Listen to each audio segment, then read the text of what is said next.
3, 2, 1. Here we go!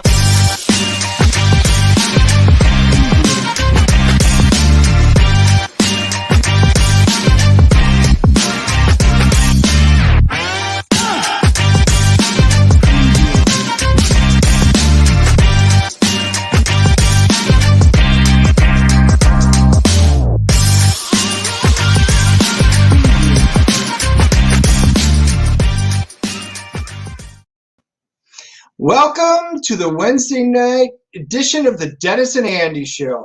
I'm Dennis, and this is, dude, I know you don't have your ninja mask on, and you're pretty excited. What? Oh, hey, I'm Andy. Like Dennis said, welcome Wednesday night Dennis and Andy Show. I'm just so excited. I don't know if you've heard. I have an Indiegogo campaign for my First Man graphic novel, and I got from the printer my First Man program book. What's the program book? Well, I'll tell you, like going to the movies or a play, then the program book tells you about it. This First Man program book lets you in behind the scenes of First Man. It has guest artists version of First Man, like Alan Davis to start off, J. Scott Campbell and Kevin Nolan, and a bunch of other artists I don't want to ruin. Like great comic books, all should have a centerfold pinup that you can pull out. And then it's got behind the scenes sketches from First Man. I don't want to ruin the whole thing, but it's 40 fantastic pages. Look at my logo on the back. So go to Indiegogo. First Man's in demand 64-page graphic novel. Back it now. Dennis, I believe the book comes with some goodies. It does, because that's my program book that he gave me tonight. And because he backed it. Let's did. get real. I'm not giving him anything. He had to back it. I mean, we're yeah, pals. I have to pay for everything. Just have to pay for everything. He got out of shipping, though. That is true. I need a refund. Penumbra. Look at that. This is a really cool bookmark, and I wasn't sure. That's actually a nice, thick bookmark. It's glossy. That's actually really cool. Oh, thank you. And the First Man trading card. And there's the group of characters. That also turned out nice, glossy. Very well done. And then the magnet. Check that out. 4x5-inch magnet that looks just like the pull-out poster. So you don't have to pull the poster out because everyone gets a magnet. Yep. You can slap it on your car, your refrigerator, unless it's stainless steel. You're good to go. Happy St. Patty's Day. I am a part Irish. I don't know if you are. I'm honest, too. I honestly don't know. Oh, you're not at all. Nope. Get that green off, you bastard. No, if I am, I'm like 2% because my grandfather's a Hind 57. But no, but I brought War My Hulk in memory and in admiration of all the Irish. Green Lantern, and I am part Irish, so I can rock this because I'm part Irish. So there you go. Smith. Makes sense. Yeah, no, I am part Irish on my mom's side, so there. Oh, fuck. had to throw that. Man, throwing it down with the last name. He doesn't know my mama. Nope. So a little football talk to start off. Looks like the Cowboys have lost their second-string quarterback, Andy Dalton, to the Chicago Bears. Who's going to be their first or second now? But it's only a one-year contract. Because Nick Foles is gone, right? I think he is. I think he is too. Does that mean Dalton's going to be their starter? Is that who they brought in to be their starter for 1 year? Wait, though. No, I'm confused because Nick Foles was at the Jaguars and then went to the Bears. So I don't know where Foles is going. Yeah, I don't know, man. It's all up in the air. It's crazy. I was at the gym today and it would just popped up right there. Boom. And I'm like, oh, the Bears pick up Dalton. You know what? He was the best part of the Cowboys this season. So you know what? Maybe he can do something with the Bears. Well, now the Cowboys have to deal with getting, Courtney, my daughter, was like, who's their backup now? And I said, well, when the third string guy came in and played, I think his name's Garrett something. When he played one game last year when Dalton was out, he did really freaking good. Yeah. So I'm like, bump that guy up to second. And maybe that's what they did. He's cheaper. Yeah. And get because it's a salary cap issue. And I'm thinking maybe that's why. Because Tom Brady just reworked his deal. You know, it's a 4-year deal because he wanted to keep the Super Bowl team intact. So, That's right. And you you know, got Gronk in. Gronk's back for another year. Yep, And let's be honest. If Brady comes back a 3rd year for the Bucks, Gronk's coming back. I think he's a lot younger. He's coming back. I think so too. I think so too. So enough. But it's Wednesday. Talk. It's Wednesday, which means it's New Comic Day. So let's see what the boys got. And by the way, if you guys go to a shop on a Wednesday and get books, please tell us in the comments what you guys buy. We'd love to know. Especially if you get something different that we don't pop up there, because I've got a certain set of tastes, Andy's got a certain set of tastes, and we think we get most of the cool books that we know we want, but every once in a while there's one that slips right by us. Well, I mean, we like to call that good taste, bad taste. Good taste, not so good taste. Anyhow. And that's why I get way more books than you, because you have such a narrow taste. You son of a... Yeah. So we're starting off with Thor. Thor's been a good run. Thor, you know, I haven't read it. I'm waiting for the trade. I do like Nick Klein's artwork, and that's usually why I buy something. Dennis has been reading it, said it's a good run. So Donny Cates has been solid. I mean, his Venom stuff has been solid. His Thor stuff's been solid. So, you know, all the way around, yeah, I'm going to keep picking this one up. All right. Then, of course, if there's an X in the title, it's a Dennis book. X-Time. X-Force, X-Men, Triple X, the movie. Yeah, I have that too. Porn, because it's X-rated. Sure, we'll go with that. So, you know. Sword has an X right here. It is. You know, that's become an X book, and it's been interesting what they're doing with it. We reviewed #1, you know, back a couple of months ago, and it's an interesting concept. You know, I'm going to keep picking it up. It's still got my interest. It's an X book, so I'll rephrase that. I'll pick it up and read it. It has good art. I like Valerio Skiddy's art. So sure, I butchered that name, but you know, I always do. Radiant Black, that's a Dennis book, and I read it as well. We actually reviewed this. Was it last week? Just last week? No, 2 weeks I think ago. It's a couple weeks ago. A couple weeks ago, we reviewed #1. It's an Invincible vibe type of book. This young adult. So Invincible is a teenager. This kid's in his 20s, 30s, whatever. He gets a costume and some powers. We liked it. We gave it a good review, so we'll have to read #2 and tell you what we think of that. I said I would keep it on my list, and yep, I'm definitely going to keep it. I want to see where it goes. Yeah, it has nice visuals. Maybe it'll be the new Invincible. It could be. I mean, Kyle Higgins, good writer. Marcelo Costa does nice visuals. Yep. Star Trek, another one of Dennis's faves. Yeah, I'm a little far behind reading it. There's just been so many other good things right now, and at some point I'll get caught up. But it's the year 5 missions, you know, since they never did year 5 in the Star Trek TV series. The writing's been solid. Like I said, I'm a little behind, but so far, you know, good job. The only Star Trek I've ever read is John Burns when he drew it, not the photo stuff he's doing. And his photo stuff was pretty awesome too. I will say. It anymore, right? No, it's done. It's done, but it was a good run. I think the only thing John Byrne is doing is that X-Men fan stuff that he's drawing. Because I don't. Well, I mean, seriously, there's nothing out from IDW. No. That was pretty much his comic mainstream for a while, was IDW and all that Star Trek stuff. Yeah. I think he's just drawing that X-Men stuff. So. Yeah, good for him. Maybe he's taking a bit of a break.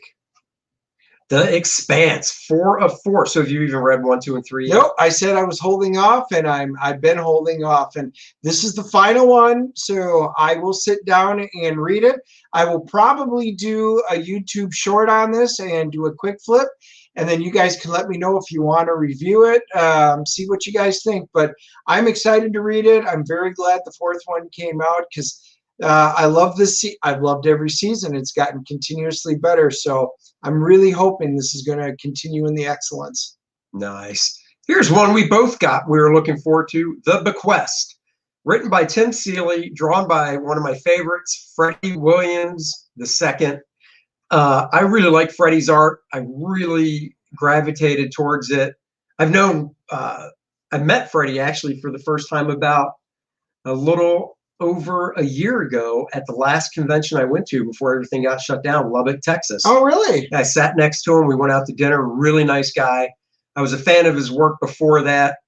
I really became a bigger fan of his work on Batman, Teenage Mutant Ninja Turtles. I thought that was some really good stuff. Yeah, that was good.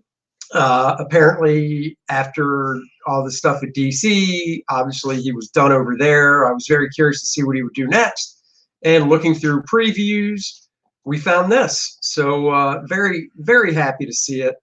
It looks, we haven't read it yet. It looks fantastic. I told Dennis about it, so we both picked it up. Yeah, I had put it on my pull list and said, yeah, and just in case you weren't going to get a lot, I'd like to get this one in. And as soon as I saw it there, I was like, oh, it's in my pile. I did a quick flip at the store and I went, oh yeah. It's visually, I'm really looking forward to reading it. Visually, it's just great. I know nothing about it. It looks like it takes place kind of between present day with some fantasy stuff. I don't know. I'll be honest. I'm such a fan of buying people's art that I like. Once I saw it in the previews catalog, I probably skimmed the little write-up, but that was a few months ago. Don't remember a thing about it. I'm getting it where I got it. Hopefully I'll read it tonight when we're done doing this. So. Yep. Cool. Well, I hope the writing's good.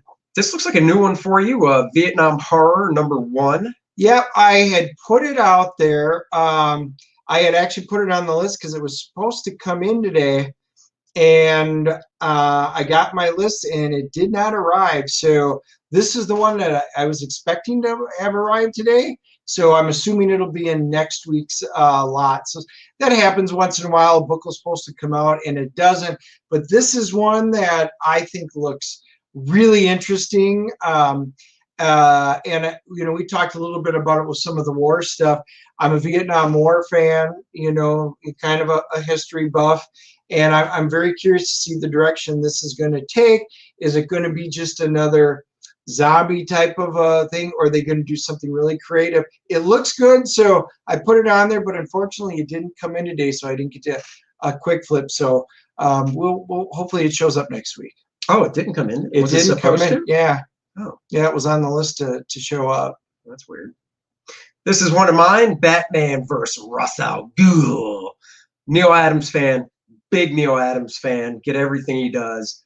I was telling Dennis today that I think it's been probably a year since #4 came out. I don't quite understand, a year ago it was a year ago yesterday or the day before that it was the beginning of 15 days to flatten the curve. So we hit that year anniversary way past 15 days. So, like everywhere, after the first 15, states and businesses started shutting down. Diamond went on hiatus with shipping books for, I think it was about 8 weeks, 10 weeks. So, obviously you're like, okay, well, things will pick up once Diamond starts up again and shops open. Well, Diamond starts up, shops open. I think it was around May or June of last year. And it's like, well, where's Batman Ra's al Ghul #4? And then DC pretty much just said, yeah, we haven't figured out when we're going to put it out, but obviously we're going to finish it. I knew from behind the scenes that the book was done on Neil's end of things. The whole thing was done. So what's the holdup? Well, then finally, DC went through all the turmoil of we're not going through Diamond now, so the comics, DC's a mess right now, but they got #5 out. So 5 is finally out. I probably should go back and read 1 through 4, or at least #4, because I'm so. Maybe you should wait till 6 comes out in 9 months, and that way you can just read all 6 then, and then maybe we'll do a review. Just think, issue 4 came out. A couple was knocking boots. They had their baby. Their baby's a few months old. And the guy's like, finally, issue 5. And I've got my little one that can sit on my lap as I'm reading it. Wow, that's graphic thinking about that. Well, not really. I mean, graphic is saying 5's finally out. Honey, bend over. I need to lay this on your back so I can read it. True, that's even more graphic. To keep interested. We never did say this was a children's show, just saying. No. And let's see. So after that, all right. Should we review this? Or should we review Superman and Lois first? You know what? We're in the comics mode. Let's talk the comic reviews, and then we'll save Superman Lois to the end because there's a lot to talk about on that. Sounds too. like a plan. All right, so heavy metal, Tarnia. Did I pronounce it right? Yeah, Tarna. Tarna. Oh, it's just A, no I. Yeah. It's hard to tell with that sword busted through the logo. So Tarna #1. Now, this is actually from, you said 2018? Yeah, this is from 2 years ago. So they just came out with, they've got a couple of them. There's a new series that just came out, and I wound up picking that up, and we're going to talk about that. And then I found out somehow I never even had seen this. 2 years ago, they had put out Heavy Metal did of this one. This is the Alex Ross cover. Most of us who remember the Heavy Metal movie and stuff like that remember this was really a fan favorite in terms of all the short stories and stuff that they did. Yeah. And I was curious, so I wound up picking up the first 3 are out now, and I did some quick flips on our YouTube. You can go in and take a peek at those. And then I went and got the #1 because I was like, well, let's find out, the difference in art quality, the storytelling. I kind of wanted to see, because maybe I would go back and pick up this complete run, just a 4-issue miniseries from 2 years ago. Well, I'm going to tell you right now, as soon as I cracked this one open and I started reading it, I absolutely loved the artwork. You get some of the backstory. This is one of the things that I really enjoyed personally on this particular comic book. Is it's kind of the way I hope Andy likes it in the way that I'm thinking. They do some setup. There's dialogue in there. For whatever reason, and I'm not sure why, maybe there was another series, something before it, she's mute. She can't talk. So the story is told through a lot of dialogueless shots. And it's all action, and it's comic, and you get to let the pictures do the storytelling. Like a comic should be. Right, and that's why I was thinking maybe Andy's going to like this, even though may not be his cup of a tea in terms of what he likes. But I mean, it's visually telling. Well, I mean, there's nudity in this, so I mean, for those of you who are of the younger age, I obviously didn't show any of that, but there's full frontal nudity and stuff like that. Yeah. Why would you not show that? Do you know who you're sitting next to? A child, a man-child. Right. That's why you paged through it last week. Damn it. Not this one. No, this is the that's first right. time. You didn't get to see that one. No, this is the first time I've seen this. I didn't, even in 2018, and I hit the shop once a week. I don't remember it coming out. So I didn't get a chance to read this. Dennis did, but he's only read the first issue of it, right? No, I finished off. That was the number 4 that I showed you. Oh, okay. I plowed through this so quick once I started reading it. I'm going to tell you, if you're a heavy metal fan and you enjoyed it, the artwork is just fantastic. I got a couple of screenshots in here. I don't want to ruin the entire series, but it's just engaging the way that they lay everything out. And sometimes they've got entire battle scenes, and you're trying to figure out who they're fighting and why they're fighting, what planet that they're on. You get the hint that she is the last of her kind. And anyway, it goes through. It's just very well done. She gets drafted into the army. She makes a friend. It seems like very simple storytelling, but it's just done so well. I couldn't put this down, and I don't say that about a lot of books, especially something that I wasn't very invested in leading up to this. I was curious. I kind of liked the looks of it, but once I got into it, I absolutely fell in love with this book. The from an art standpoint, on this initial series from 2018, it's gorgeous. It has a nice painterly feel. It's done. The artists are. Yeah, I'm going to mess Asu Escorza and Isaac Escorza. So the art's done by, I'm assuming, 2 brothers. It's just gorgeous. I don't know who handles what on the art side of things.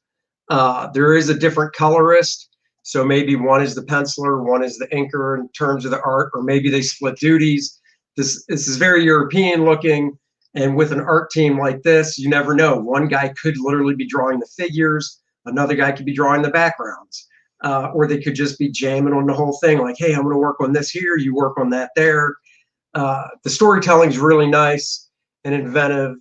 Alex DeCampi is the writer on it. And he they must have sat down and talked about it, you know, like you guys do when you do yours, and just said, this needs to be a visual book. We need to have some dialogue to move the story. But you tell, and I think they succeeded. Grant Morrison's the editor-in-chief. Oh, he was. He's not anymore. Right, but he was for this. Right. And Kevin Eastman. He's not anymore. Right. But for this series, that's who it was.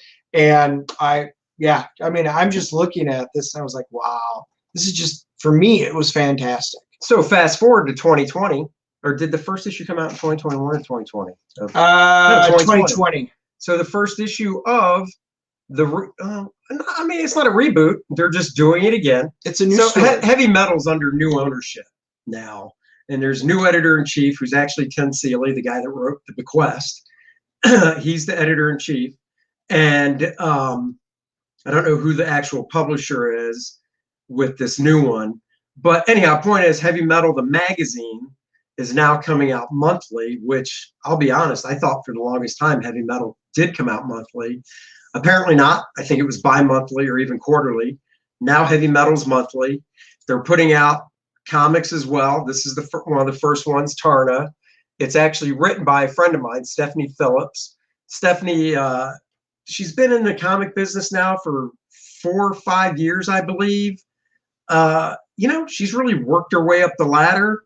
She's awesome. She's doing mainstream stuff at DC. She's had create her own stuff through, I believe, Aftershock and Dark Horse. And now, she was handed the reins of Tarna. The first issue is drawn by Patrick Zercher. Screwing his name up. Why do I screw names up? And I actually did read this. I've only read issue 1. I know I'm behind, but issue 2 was sold out. And even though issue 3 wasn't, I'm not going to read stuff out of order. So I've only read issue 1. I read the first 3, so we'll be able to talk about. Yeah, I got all 3. Out of curiosity, who's the publisher and stuff now? The publisher is David Irwin, and he's also the creative overlord, is his official title. Yes. And the editor-in-chief now is Tim Seeley. Yeah, Tim Seeley. So that's cool. From an art standpoint, since that's what I focus on, I like Pat's art. It's nice and clean. It has kind of a European feel to it. I don't know if that's something Pat was going for on purpose. Patrick was going for on purpose. His storytelling is very easy to follow. It's obviously we're not showing the whole book. It does get dynamic in some points. Great introductory shot here of Tarna riding her. I don't know why. I know it's not this, but for some reason I want to say wildebeest. I don't know why I want to say that. But as soon as I saw it, I'm like, is that a wildebeest? What is that? That is a classic. Again, for anybody who's a fan of the original, movie from way back, that is exactly what you think of when you think of this particular storyline. That right there. That was just a beautifully set up shot. It's got nice pacing and cinematic stuff. I love stuff like this that just transitions through the scene.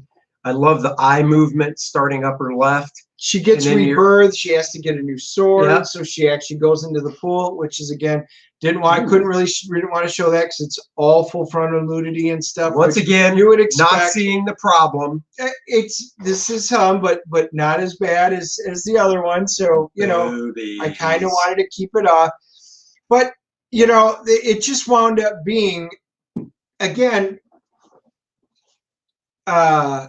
The illustrations on this, it's a different style. So you notice right away between series 1 and series 2, it's a completely different style.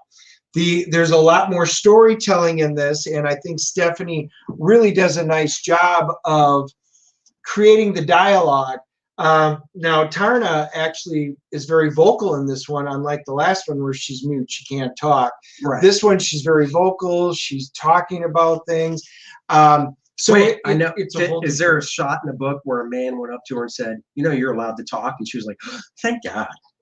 No, that's when she cut his head off. Oh, okay. Because she does a lot of that. Yeah, I know. And She's a arms badass. and limbs. She's amazing. Well, this one starts off because there's a planet. Their planet is dying. Yep. The sun is disappearing. It's shrinking down. It's just about gone. Planet's just going to wind up dying.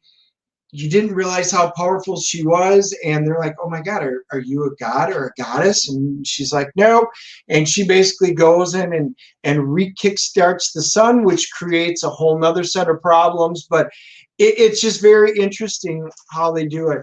So 3 issues are out right now. The story and all 3 are very consistent. The art is very consistent, so if you like the style, which I do. Well, and issue 3 was drawn by somebody else. I know that. It was. It So was Will Rosado. they do Another guy I know. they do an artist switchover. Yeah, which I thought was weird. I don't know that, like, I don't know Patrick that well at all. Social media, that's about it. I've met Will Rosado a few times, and I like his art. And I thought it was weird when I did see 3. And it was by a different artist because it's the same storyline, right? Right. Yeah, so it's kind of weird having an artist switch like that. I don't know the behind the scenes. I think because I flipped through it, I think from what I remember flipping through it, it pairs up nicely, so it's not a jarring switch. It's not like in X-Men where they have a guest artist and then you're just like, whoa, what the hell is that? Yeah. And you're like, okay. Yeah. Yeah. All in all, I'm going to say it's a very well done story. The 2018 knocked my socks off. This is also enjoyable. I don't think, in my mind, it's going to touch with the 2018 storyline. I did put these out as YouTube shorts and had asked, and I had some people contact me in different ways saying we really would like to do a review. These are hard to find books, so if you did want to go back and collect them, you're probably going to have to find them at shows, or you're going to spend the extra money on eBay because some of them are kind of pricey and they're just hard to find. Second series a little easier. First series really tough. It's a small print run and stuff. But it's funny. Beautiful. I shot a half-hour YouTube video of myself, taking a shower, and full frontal and stuff because I'm not shy. And I went to upload it, and it came back rejected, and it said, "We're not uploading this, but if we did, it would be classified as a YouTube short." And I was like, but it's 30 minutes long. And they're like, "That's not why it's a YouTube short." And I was like, oh, that's hurtful. Right. They said if we had YouTube small, you would qualify for that. Yeah. See where I went with that? YouTube microscopic. See where I went with that? I do. So I'm going to give it a CGC grade. I'm going to, on the first series, the 2018 series, I said for me, it was a home run. I don't know about a grand slam, but it was a home run. I'm going to give it a 9.4. It was a solidly well done book. I highly recommend it. I would say if you're a fan of the art, which you got to at least see, or you're a fan of the original movie and stuff, this is a must-have. Second series also good. I didn't like it quite as much, but I think it's just because there was so much more dialogue. And after reading the first one and how masterfully the story was told just by the art, I really enjoyed it. I'm going to definitely finish this one out. Hope they're going to keep continuing to put out more. I'm going to give it an 8.5, and I'm hoping for a really nice ending at the end. So both books solid to pick up. So hopefully you guys, you do leave us messages and know what you thought, especially if you wound up picking them up. Give us your opinions on them. You don't have to agree or disagree with us. Yeah, I mean, I only read the first issue of this new one, so with only having read the first one, if I gave it an introductory grade for the first issue, I'd give it an 8. I liked it. Like I said, 2 was sold out, so I haven't moved on. I know 3's out. At this point, I might just wait for the trade. But I do like, I like what Heavy Metal's doing. So there you go. Moving on, The Eternals has restarted as of 3 months ago, which would be January, February, March. Yeah, January. We've also got requests for this, and we did a YouTube short on this one. and I had people respond back to us in different ways saying, because I was just asking the question, because when we talk to our friends, and we've got a diverse group of friends, nobody's talking Eternals, even with the movie. Nobody that I'm talking has any excitement. So I just kind of put out a video saying, here's what it looks like. Does anybody want us to review it? Do you have any interest? I was surprised that they said, yes, we do. We want to know what you think. We want to see it. So I wound up stopping at the comic book shop today and talked to Tony, and I said, just out of curiosity, since we're doing our show tonight, here's what I found out, the exact story.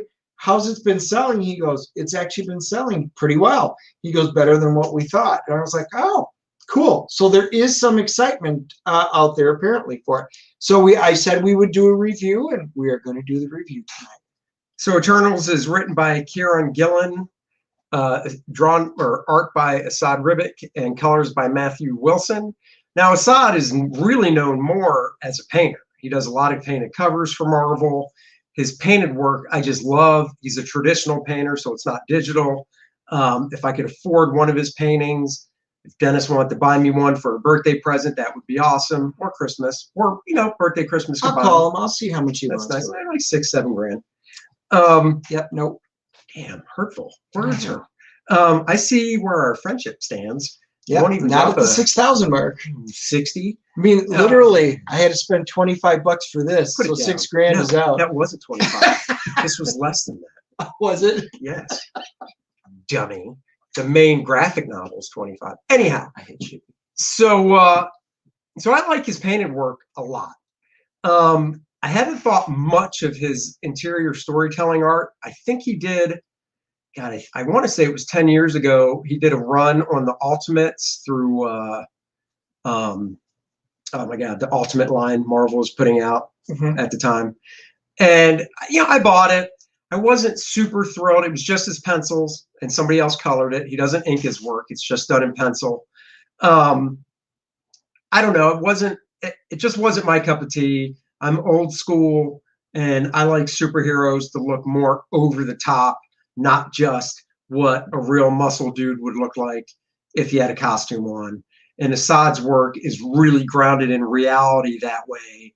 Even like an Iron Man, who isn't Eternals #1 as a guest spot, just, has the proportion of a dude in armor. And, on screen in a movie, you see Robert Downey Jr. in it, and you just buy it because it's live. But in comics, I want to see that exaggeration and that more heroic proportions that John Buscema would draw in his comics and taught and how to draw comics the Marvel way. So, that's my take on the art. It's also, there are just some instances, I'm sorry to say, like, this is Sprite. Sprite is a girl. And now she's young. I guess she's like 12. So they all basically get resurrected, which if you've read like Neil Gaiman's and stuff like that. Oh, okay. So just a tangent. Yeah. Neil Gaiman's Eternals from a few years back, drawn by John Romita Jr. And John Romita Jr. is like a Jack Kirby with the power he puts into his work and with his dynamics and storytelling. And his characters all look like these gods. And that's how I think the Eternals should look. And this is just too down-to-earth real. Sprite's a girl. I got to be honest. If I didn't read the dialogue, I didn't know that was a girl. I thought it was a young boy. On the plus side, his storytelling is nice. It's not overly dynamic, though. But his background designs, like I thought all the design work he did in the backgrounds and like the tech was really nice. But other than that, I was left a little cold. Obviously, I talked a lot about the art. I let Dennis talk about the story, even though I read it too. I'll chime in. Well, I thought it was kind of interesting because what you mentioned about the art was kind of what I thought. I love so far all three of the covers. I've liked, like you said, this is where we are in agreement. I love the painted covers, and I was like, that's fantastic. when I started getting into the artwork, I started looking at it, and I think this is actually a prime example that to me just doesn't mesh. And I agree with Sprite. It had I been unfamiliar with the Eternals when I picked this up, Right. there would be so many question marks about so many of the different things. Icarus, when you think of Icarus, you think of this really solidly built, muscular guy. And at the end of this one, which is what intrigued me, because the story wasn't bad. The story was enough to get, okay, trying to figure out what's happening. He's being brought back. They've got to find some of the other Eternals. Something's going on. And you're piecing together, what's going on. I was like, okay, it's all right. And then right at the end of the panel, which you saw, Thanos shows up. Well, and it's you're like, whoa, okay. It basically starts off like Dennis said. They, an Eternal dies. This chamber basically, for lack of a better word, resurrects them. So the book starts off with Icarus being resurrected. He goes over to Sprite, and then you find out I can't remember the name of the leader that's killed. Yeah, but I think they've all just been brought back from the looks of it. Yeah, but the point is, the leader, it's a murder mystery, ends up dead at the end of the issue, and it's like, whoa, who killed him? And of course, you find out in issue 2, well, what's the big deal? He'll resurrect, and we'll just ask him. But then you find out the possible murderer who you saw, because all signs point to Thanos. I don't think it's going to be Thanos. I think that's a swerve. But if whoever did it also took out the resurrection machines, so until they get those up and running again, the main dude, Eternal there, whose name I'm blanking on, can't be resurrected. The other beef I have too is I've seen some of the costume designs for the movies, but I haven't seen a lot, and I don't remember them that well.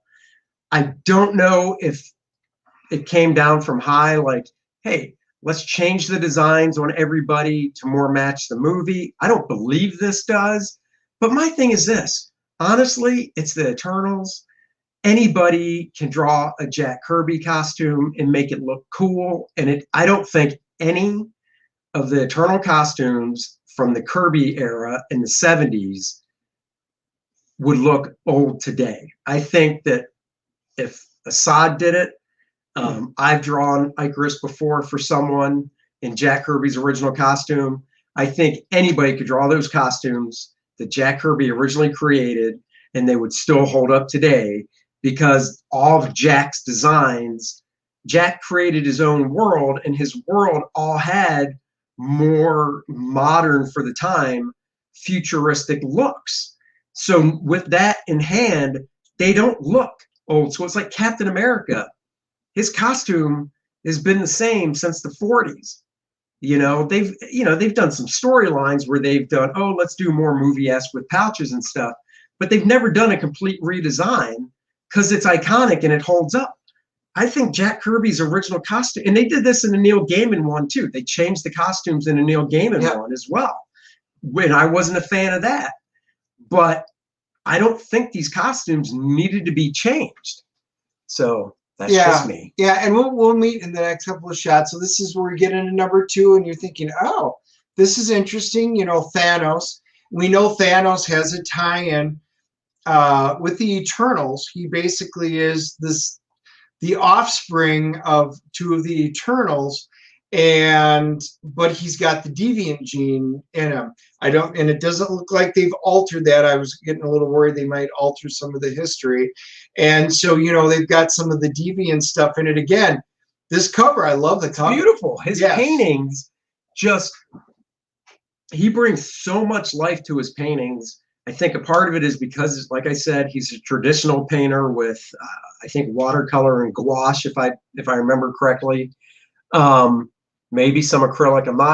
I want to say it's more watercolor gouache, but I mean, his stuff just comes to life when he paints it. And I mean, Matthew Wilson's a good colorist, don't get me wrong, but you know, when I think of Assad's work, I think of the whole picture with him doing the color, you know, painting and everything. And in the storyline, even on that top one, you know, they go after it. They start their big battle, and he's an arrow, you know, and that's basically saying when he sees his target, he attacks his target and goes. So it winds up being an interesting fight scene, but it's against Thanos. And Well, I mean, any of us that are reading this instantly go, well, you're so outmatched right now that there's. And Icarus is no slouch by any means, no, but he's not up to a Thanos. but and you know, once again, the draftsmanship of this panel is fantastic. It's drawn really well, but I'm sorry, to me, it's not dynamic. Dynamic would be pulling the camera around so Thanos is more in the foreground, and you really get a sense that, man, you're right there getting it. But he saves that shot for the second panel with Thanos in the foreground, and you're like, oh, okay, so I'm right there with Thanos on the ground, but the main action's already done. I'd rather be right there behind Thanos as this blast is coming over him, feeling it, and then side view, down shot, or something of Thanos like that. That's just me, but it seems like a wasted moment here. The other thing that kind of drives me crazy is he broke the 180-degree rule, which is a storytelling thing, which in film you never are supposed to do, and it translates over to comics as well. The quick rule is this: Icarus is on the left, Thanos is on the right. If Thanos just got punched like that or hit or whatever and falls to the ground, he would still be on the right, and Icarus would be behind him on the left. Instead, the camera busted around 180 degrees, and it just looks kind of weird. That's just me. And then, you know, this is nice. You know, I like this shot. So, you know, it breaks it up, but you know, this to me is the money shot of the page. Yeah. So, yeah. And the fight goes on. It winds up being full of trickery. Icarus winds up, Sprite helps him escape. That's all I'm going to say. You know, they start dealing with the deviants. He comes across a group that he's looking for a monster, and you know, so this leads into the story. For me, the story on and this one was flat. it was slow. It was a slow movie. It's like going to watch a movie that's 90 minutes of runtime, and you walk out and you're like, what is that, like 2.5 hours? Man, that felt like 2.5 hours. Like, no, it's an hour and a half. You're like, what? Yeah, it's like Fortitude, but with 2-hour episodes. Oh, you shut your mouth. Fortitude was good. It was slow. I'll be honest. I read number 1. I read number 2. I started number 3. I think I got 5 pages in, and my interest just was not there. I put it down. And you know, that's it. You know, I get it. Not everything's for everybody. I don't like to be that guy that is like, this book is trash, therefore it is trash. Look, everybody likes different things. Like Dennis said, Tony at the comic shop he goes to says it sells pretty well. It's for somebody, just not this guy. Yep. Yeah, so I picked up all 3. I read all 3. We get into the third one, and again, when we see the cover, I was like, "Ooh!" Next panel. Yep, I looked at that and right away, and I'm like, "Yeah." We're just painting. You're just like, "Damn, that's nice." Yep. There's Thena, Cersei, yeah, that's it. Yeah, Sprite. Yeah, Boy Sprite. Yeah, and then that's one of the deviants, which is her boyfriend, which you get into Right. because she's sleeping with the deviant, and she's almost like an outcast because of it. Hey. And she wants nothing to Susie told me that her dad told her when she was dating you that she was sleeping with the deviant. That's right. And that's why we got 2 kids today. That's right. Sleep with the deviant, get 2 kids. Or 1, because I only have 1, and I'll call myself a deviant. So look, that is beautiful. Again, this is I love that. I thought it was just really good, but unfortunately it's going to be the same theme once we get into the heart of the story. That's their, you know, she's like, oh, I need to go you know, we'll see you later and stuff like that. And um, it was all right. It was fine.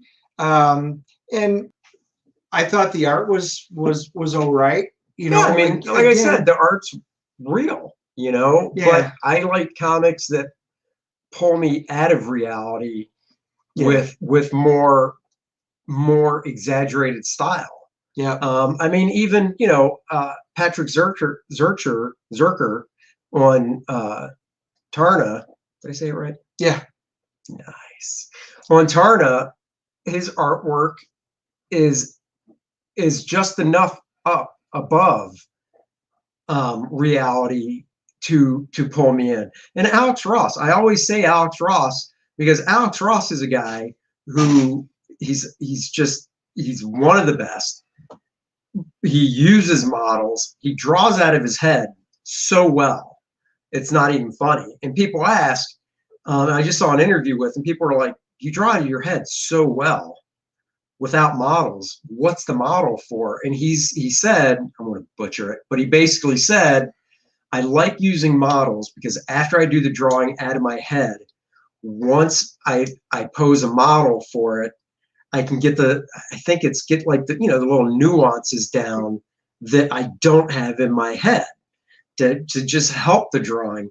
But even though Alex Ross falls into that category of realism, and yes, you look at his characters and you could say, but Andy, if your complaint with this is it looks like normal people with costumes on, that's what Alex Ross does. But there's just more to it. Like Alex's heroes, even though, yeah, they look real, they still look larger than life, and I don't know if it's because he's doing an initial drawing out of his head. And I don't know how Assad works. I don't know if this is all out of his head or if it's out of his head in photo reference, if it's all, I have no idea. But everybody's different, and Alex just meshes it so well that his work has that power. So, yeah, that's my spiel. yeah. Good spiel. Thank you. But even when there's action, and this was one of the things, stuff's coming down. He uses his force beams. Boom, boom, boom. It conveys the message, but it did so, and I went, oh, okay. There was nothing about this that reached out when I like Turner that we just reviewed. It reached out and grabbed me and pulled me into the story, and it said, be a part of this, be immersed within it. And that's what I love. I was not immersed in any of the issues of Eternals on this run. Now, I can't say that from, Neil Gaiman, the old Kirby stuff. They've never been my favorite team. Let's put it that way. I mean, I've never went, oh, I really do it. So, I'm okay with that, but I still want to see what they're doing. They've got a movie coming out. I really wanted to. But this left me really flat through all three.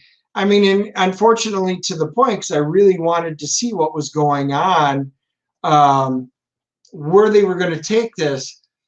But after this third issue, I keep wanting to say episode. I think I'm done.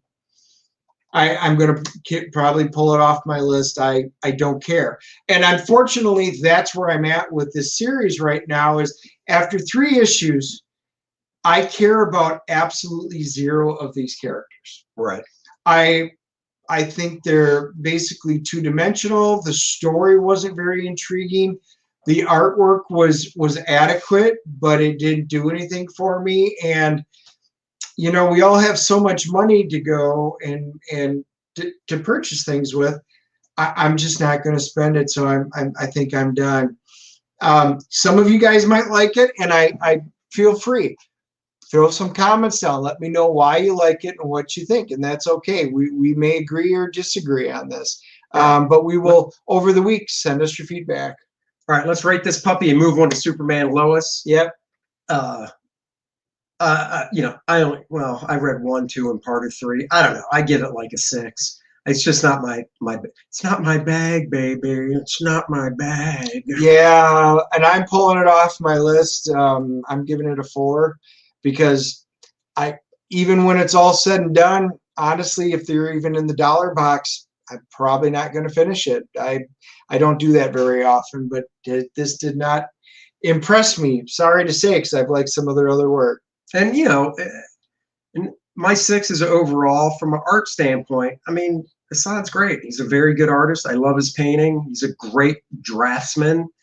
But to me, Eternals, like I said before, I think big, powerful, dynamic, and I think epic, and I'm just not getting any of that out of this book. Oh. And it could be miscasting on hiring, Assad to draw this book. There are certain books I think he would be phenomenal on, and then there are some that, it's just not the right casting choice. And just to give an example of that, as myself, being a comic book artist, look, I draw superheroes. I love superheroes. I've drawn Conan type stuff. I really enjoy it. I've drawn real world type stuff as well. But if for instance, Hellblazer from the Vertigo, DC Vertigo stuff, Constantine, if an editor asked me to do it, I'd be wondering why, because that just isn't really something in my wheelhouse that I would enjoy doing. And if an artist doesn't enjoy it, it'll show. And I'm not saying Assad doesn't enjoy it. I'm sure he does. But from a reader standpoint, and thinking what I said when I think Eternals is big, bold, dynamic, I'm just not seeing it. So anyhow, Superman and Lois, episode 4 last night. This show just keeps on getting better and better. We dealt more with, I really like how they're dealing with Clark having to do the juggling of, being a husband, being a dad, trying to, being Superman. being Superman. The old, Smallville doesn't even compare because he never became Superman. So you go all the way back to Lois and Clark with Dean Cain, and Terry Hatcher. Yep, love that show. And it ended where they were together, but for most of the show, it was just him juggling Clark Kent and Superman and keeping it away from Lois. So it wasn't the juggling as it is now. Now, it's not just Clark juggling balls because he's Clark Kent and he can't let anybody else know. It's Clark juggling chainsaws because he's Superman and he has to, he's basically the world's savior. He's got to help, he's got to be the husband, the father. He's got Lois's dad, General Lane, to deal with, who's a dick, and played by Dylan Walsh. Great, I love that guy. Yes, and he always plays a good villain. Oh yeah, that's why when I saw him as her dad, I'm like, could this be a foreshadowing? We'll find out. Yeah. So last night's episode dealt with it's called Haywire. Yeah, it's called Haywire, but basically on the home front in Smallville, Morgan Edge is in town trying to, of course, through his manipulations, help the town, help Smallville. But by gaining mine rights. But he's trying to gain rights to this mine. But we didn't know why. And that was just it. We're like, we know he's coming in. It's being implied that there's bad things, but why? Anyway, they deal on it. They dwell on this. Yep. It's good. That's all you're gonna say. That's all I'm gonna say. That's it for the whole episode? No. We were just talking about the Morgan Edge part. Oh no, I was letting you do. There's so many blathering. I'm letting you. There's so many different storylines. So you've got the storyline. So you've got Clark's storyline, and we know there's superpowered people out there right now. You got the two sons. They're in football. They have an absolutely great, fantastic football scene in here where they send Jordan in. Oh, no, other one. Well, no, but yeah. Other kid. The coach is like, Kent, get in there. And Jonathan goes to get in. He goes, no. The other one. But he doesn't call him Jordan. What's his nickname? He has a nickname. Short Stack. Short Stack. Yeah. So Jordan goes in there, the son that has some powers, and just, he has one job, and that's basically to get to the quarterback and make him fumble because they need that fumble for the touchdown. Needless to say, it happens. Yep. You know, they're you know, it's not like this has been done before. You can see that they're playing where, you know, Jonathan, the football star, the cool one, is now coming down a notch because Jordan's raising up a notch because now he's becoming he gets the game ball. You know, but it's looks done like he's going to get well. the girl. Right, it's done well. And, you know, and it's affecting Jonathan, but they're not taking it they're not forcing it to the next level of just Jonathan losing his shit and being like, that's it. Yeah, this is supposed to be me. Wham, wham, wham. It's a slow build, which I think is nice because you know that's going to happen. There's nothing in this show, and we say Hollywood repeats itself. They can't come up with something new.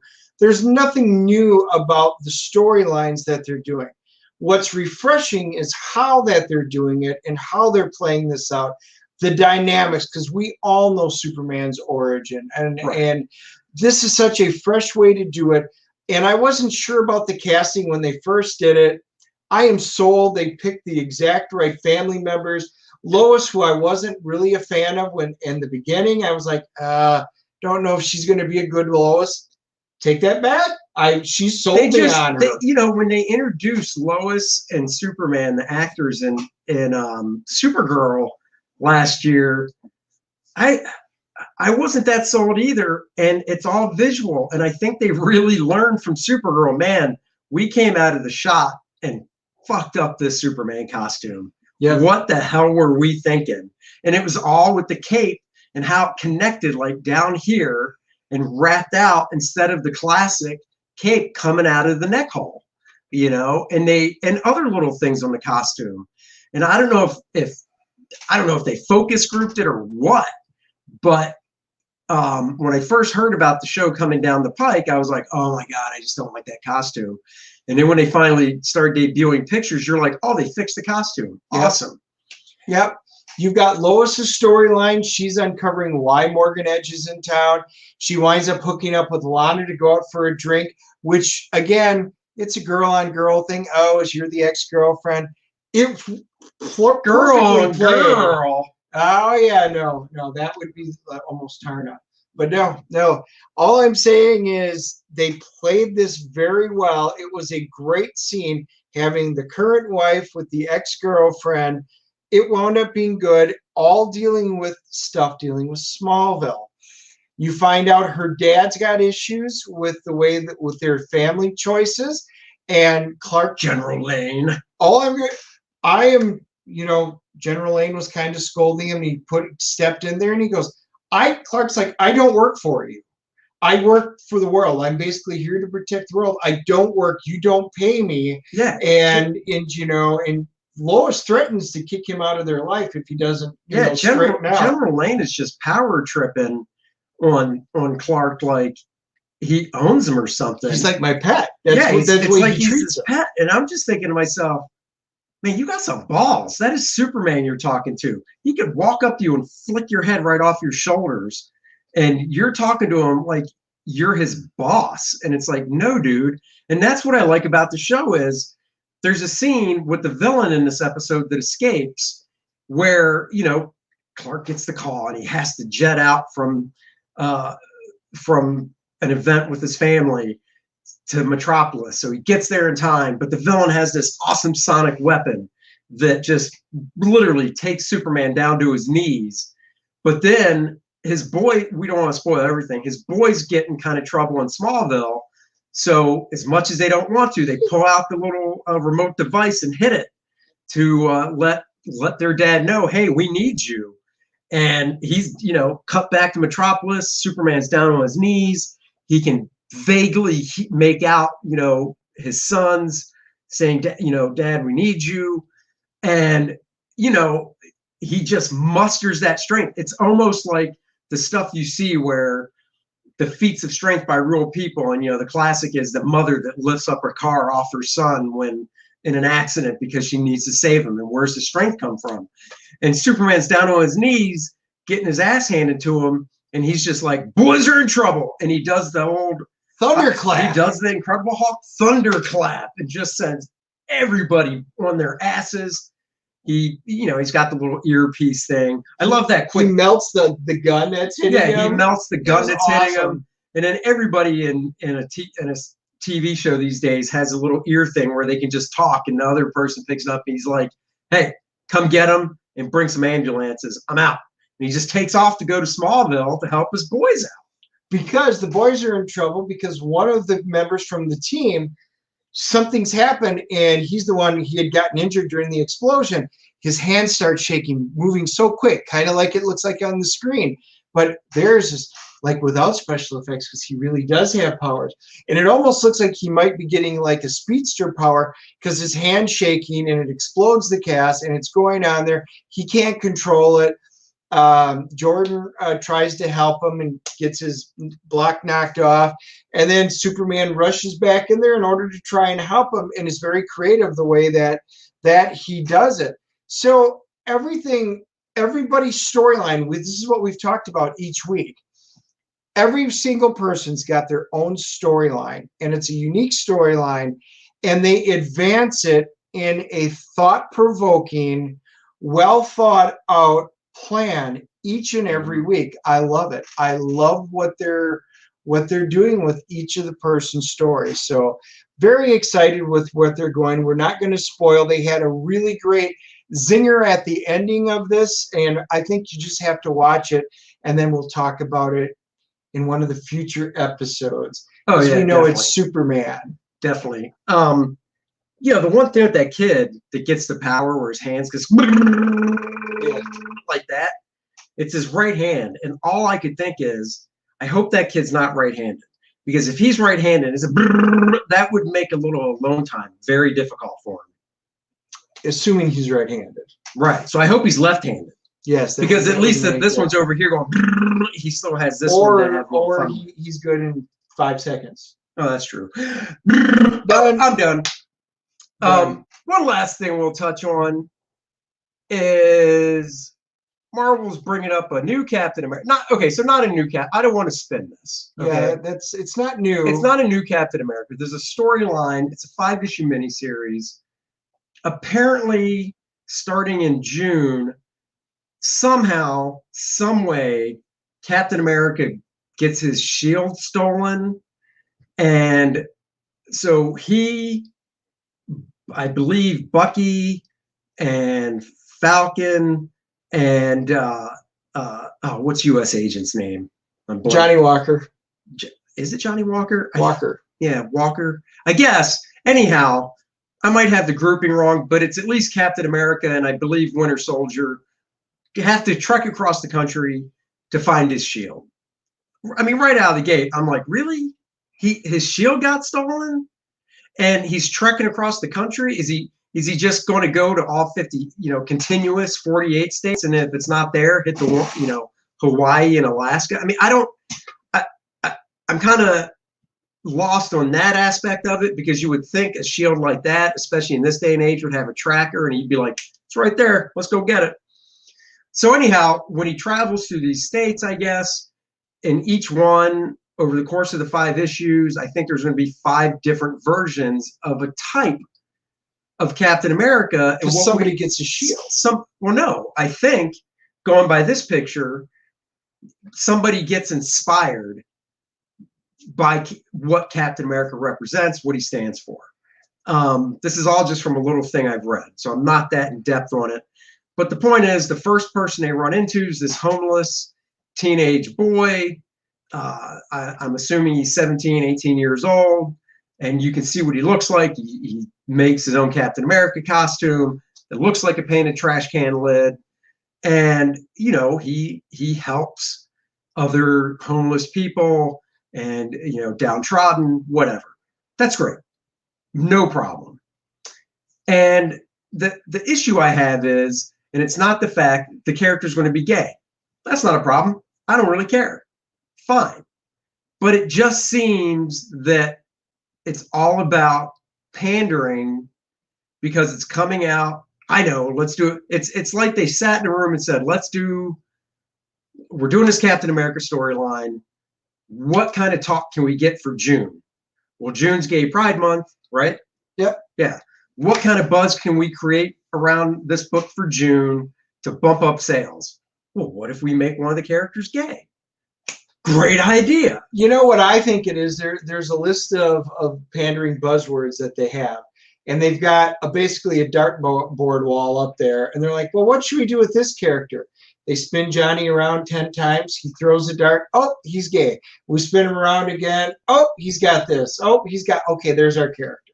And now are there months that we can do this?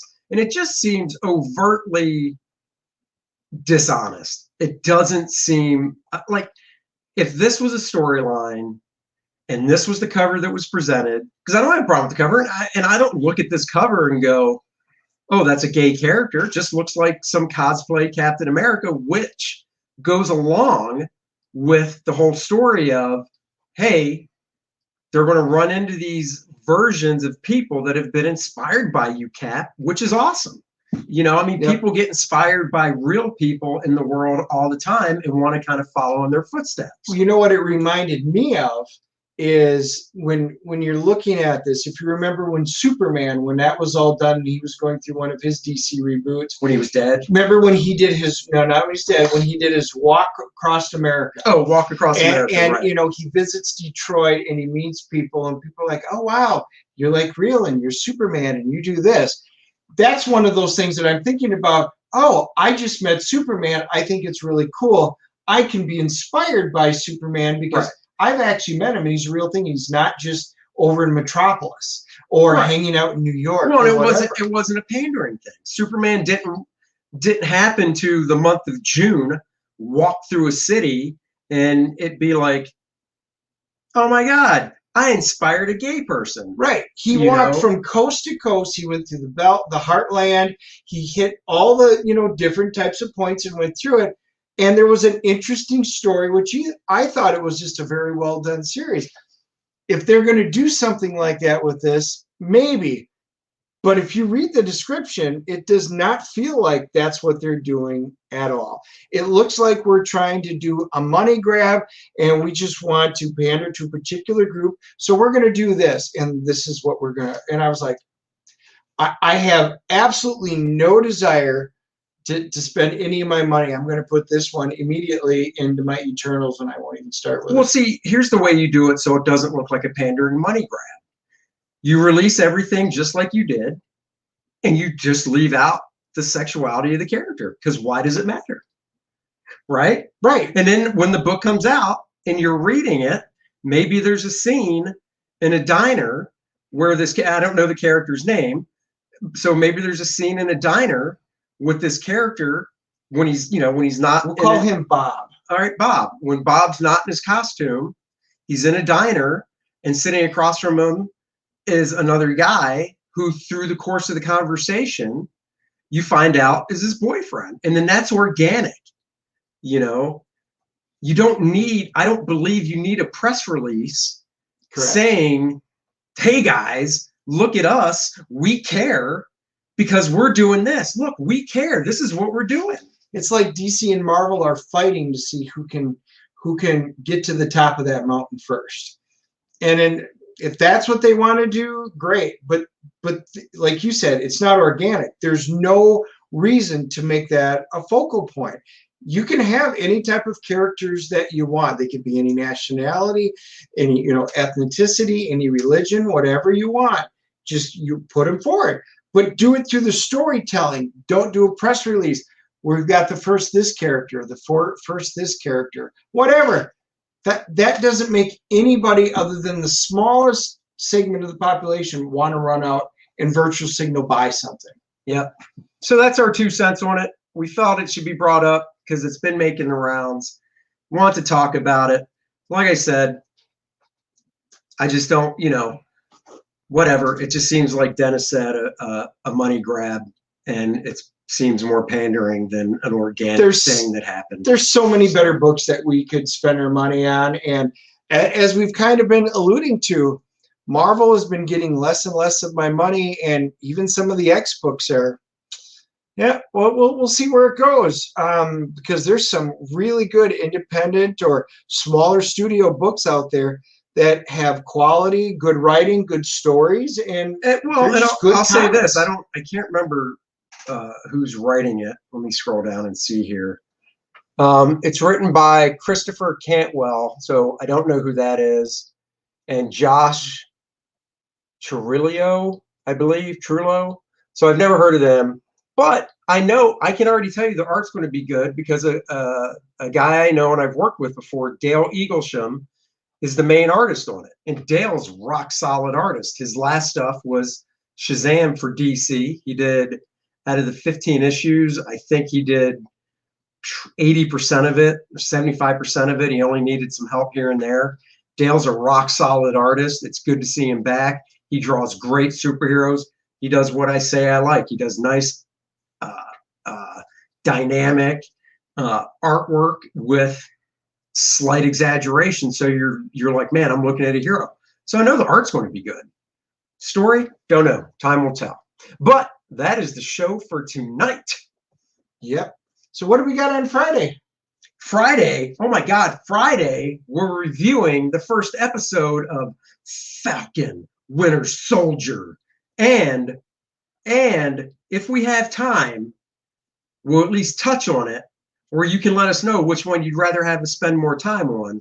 Tomorrow, we're going to be watching Zack Snyder's Justice League, all 4 hours of goodness over at Dennis's place because his TV is as big as a damn wall. And because they're not in, we were going to go to the theaters. We had every plan to take Thursday and go to the theaters and spend 4 hours in one of our great theaters here, eating popcorn, drinking soda, and being miserably stuffed. Binging.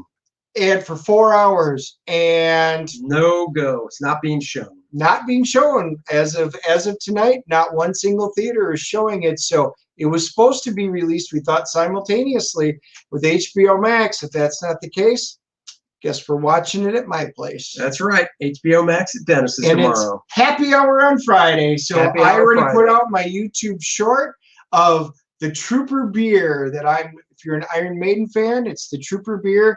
And Andy, have you picked out yours yet? No. You have not, because I have not seen the little short yet. I'll do it soon. All right, then. All right, guys. Until next time, we will see you all on Friday. Good night and goodbye. Bye, everybody.